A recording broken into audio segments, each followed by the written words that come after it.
Nessa aula nós vamos aprender sobre a crise do sistema colonial português. Vamos ver o objetivo da nossa aula?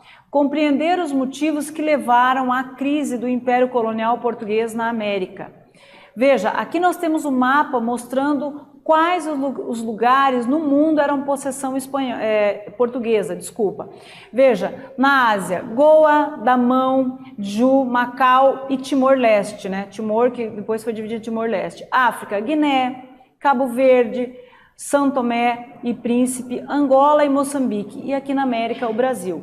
Os portugueses construíram um poderoso império ultramarino, como esse império tão grande então entrou em crise. O que aconteceu com todas essas possessões, sendo eles os pioneiros das grandes navegações? Por que esse império entrou em crise? Nós vamos entender melhor agora, né? Estudar a crise do sistema colonial português nos permite compreender a influência dos ideais iluministas sobre o antigo regime, a burguesia comercial, os intelectuais e a pressão do Reino Unido pela independência do Brasil. Então, todos esses fatores, eles vão ajudar na crise do sistema colonial português, tá? Então, veja, no século XVIII, o século XVIII foi marcado pela crise do absolutismo na Europa, que também impactou os impérios coloniais na América. As ideias iluministas, as revoltas na América, a influência da independência dos Estados Unidos e da Revolução Francesa contribuíram para o questionamento do sistema colonial. Então, sempre nós vamos observar que a conjuntura externa vai influenciar na conjuntura interna. Então, a independência dos Estados Unidos e a Revolução Francesa vão servir também de influência para que haja revoltas internas e para que as colônias vão começar a reivindicar sua independência, tá? E isso, obviamente, vai favorecer aí a crise do Império Português, tá? Portugal no Antigo Regime. Desde o fim do domínio espanhol, em 1640, da União Ibérica, que aconteceu de 1580 a 1640, os portugueses se aliaram aos ingleses assinando uma série de acordos comerciais. Esses acordos acabaram por subordinar a economia portuguesa aos interesses ingleses. Então, sempre foram acordos que não beneficiavam a coroa portuguesa, beneficiavam mais a coroa inglesa e mantinham Portugal subjugado aos interesses da Inglaterra. Os portugueses adquiriram enormes dívidas com os ingleses, que eram pagas com ouro e diamantes vindo do Brasil, tá? E aqui o Tratado de Mituim, veja, olha essa imagem aqui. O ouro saía do Brasil, ia para Portugal, que acabava sendo levado para a Inglaterra por conta dos pagamentos desses acordos. Então, o Tratado de Mituim, Portugal vendia o vinho dele para a Inglaterra e a Inglaterra vendia os seus tecidos para Portugal. Tratado de Mituim, 1703, acordo pelo qual a Inglaterra facilitava a entrada do vinho português em seu território e, em troca, permitia a entrada de artigos de lã inglesa, a tal ponto de proibir, inclusive, as manufaturas aqui no Brasil, através desse tratado. Vamos fazer a nossa primeira atividade? Desde o fim do domínio espanhol, em 1640, com a União Ibérica, os portugueses se aliaram aos ingleses, assinando uma série de acordos comerciais. O que foi o Tratado de Mituim? A Inglaterra, então, facilitava a entrada de vinho português em seu território e, em troca, permitia a entrada de artigos de lã inglesa. Tá? Esse foi o Tratado de Mituim. No reinado de Dom José, que reinou de 1750 até 1777, o ministro Sebastião de Carvalho Melo, mais conhecido como Marquês de Pombal, implementou uma série de medidas com vistas a modernizar a economia portuguesa e tirar Portugal da condição de atraso em relação aos demais países. Tá? Então ele criou uma série de medidas porque estava observando que Portugal estava ficando atrasado. Veja, entre as medidas tomadas pela administração pombalina destacam-se o incentivo ao comércio ultramarino português com o objetivo de acumular e reter o capital em seu país, criou empresas manufatureiras geridas diretamente por Portugal, protegeu os comerciantes portugueses da concorrência criando companhia de comércio, ou seja, ele tentou modernizar Portugal, permitir que Portugal produzisse, né? Não, porque já tinha riqueza vindo das colônias que Portugal explorava. Só que se Portugal não produzisse, ficava refém dos países produtores, que era o caso da Inglaterra. Então essas medidas eram bastante interessantes, né?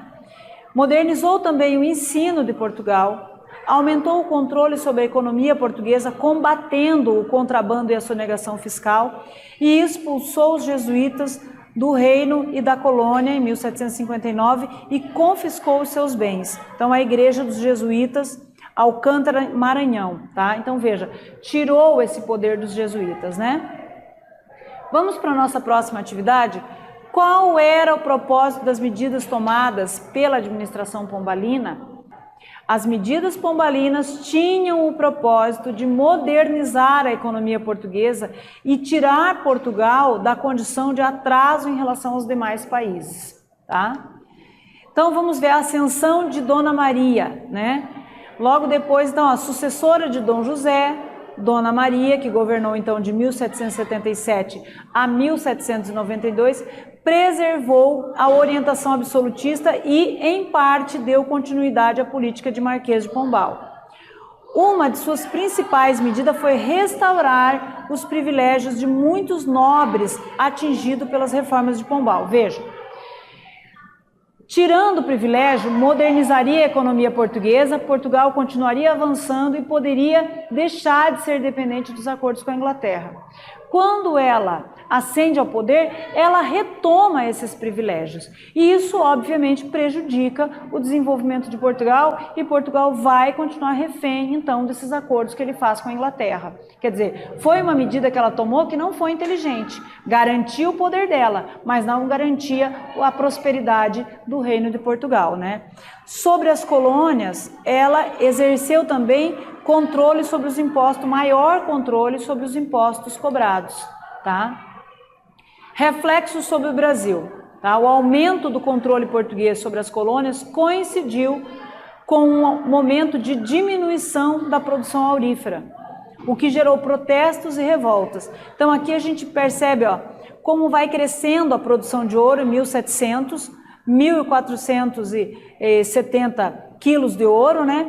Aí vai aumentando até chegar aqui 1736, 1740, ó, praticamente 11 mil quilos de ouro. E depois vai diminuindo. No período em que ela estava governando, é um período que está diminuindo essa produção. E aí decide aumentar, então, os impostos. Óbvio que isso geraria revolta, né? Também no reinado de Dona Maria I foram proibida a instalação de manufaturas têxteis, obrigando a colônia a comprar de Portugal. Então, ao invés de ela permitir novamente aí, né, o avanço da produção, que isso geraria um comércio, geraria lucro, não. Ela proíbe para manter, nesse caso específico, a colônia presa ao monopólio comercial. Tinha que comprar de Portugal. E aí Portugal tinha que novamente comprar também da Inglaterra. Então veja, um prejuízo, né? uma medida que não foi benéfica, tá? Ouro explorado no Brasil, ó, em 1755, Lisboa foi devastada por um terremoto. Para a reconstrução da cidade foi criado um imposto, o qual todos os súditos do Império deveriam contribuir. Era enviado para a Inglaterra devido aos tratados de comércio e dependência portuguesa das manufaturas inglesas. Então veja, o ouro que era explorado no Brasil acabava sendo enviado para a Inglaterra por conta dos acordos comerciais. Nem gerava lucro para a coroa portuguesa. Tamanha a dependência que Portugal estava da Inglaterra nesse período, né? E por conta também das medidas erradas aí que a Dona Maria tomou, né? Então veja, vamos fazer a nossa atividade aqui, a próxima atividade. Quais foram as medidas adotadas pela Rainha Dona Maria? Uma das suas principais medidas foi restaurar os privilégios de muitos nobres atingidos pela reforma de Pombal. Maior controle sobre os impostos cobrados e a proibição de instalação de manufaturas têxteis. Ou seja, medidas, né, infelizes, nós podemos dizer assim, porque ela restaura o privilégio. Obviamente que ela mantém o apoio ao governo dela, mas ela prejudica o desenvolvimento da economia portuguesa com essas medidas, né? Controle maior sobre imposto, óbvio, né? Porque precisava desse imposto depois do terremoto sofrido por Portugal, mas também proibiu as manufaturas aqui, quer dizer, impedia que os comerciantes daqui continuassem produzindo e comercializando. Com isso, tinham que comprar de Portugal por conta do Pacto Colonial e Portugal ficava mais ainda dependente da Inglaterra. Então foram medidas que não foram benéficas para a coroa portuguesa e também não foram benéficas para os colonos aqui no Brasil, tá? Vamos fazer então a retomada da nossa aula. Nessa aula estudamos sobre a crise do Império Português no século XVIII, né? As tentativas então de modernizar a economia. Então veja, Portugal era um império imenso porque tinha possessões tanto na Ásia como na África e na América. E colonizava sempre de forma exploratória, tirando riqueza das suas colônias, né? Mas por que motivo, então, Portugal não continuou sendo um império tal como a Inglaterra? O que ele fez de errado? Porque, na verdade, Portugal faz acordos com a Inglaterra, acordos que mantêm Portugal dependente da Inglaterra. Haja visto que para assinar o Tratado de Mituim, vieram políticos, pessoas encarregadas por políticos ingleses para subornar portugueses para que eles aceitassem assinar esse tratado, porque obviamente era um tratado desvantajoso para Portugal, não havia vantagem para Portugal, né? Mas esses acordos mal feitos foram mantendo Portugal preso. Então o ouro que eles tiravam daqui, a riqueza que eles exploravam das suas colônias, né, e falando especificamente do Brasil, ia todo para a Inglaterra por conta desses acordos, né? Então veja, a tentativa de modernizar a economia portuguesa como as reformas pombalinas. Então vem o Marquês de Pombal e toma medidas para melhorar a produção interna de Portugal, para fomentar a indústria, né, para que Portugal pudesse se libertar desse atraso em relação às demais coroas, né, as demais monarquias, se afastar mais da Inglaterra, e isso realmente foi importante, foi interessante. Só que a partir do momento que a Dona Maria I assume o poder, né, ascende a coroa portuguesa, ela desfaz parte dessas medidas. Então ela volta a dar privilégios para os nobres, né?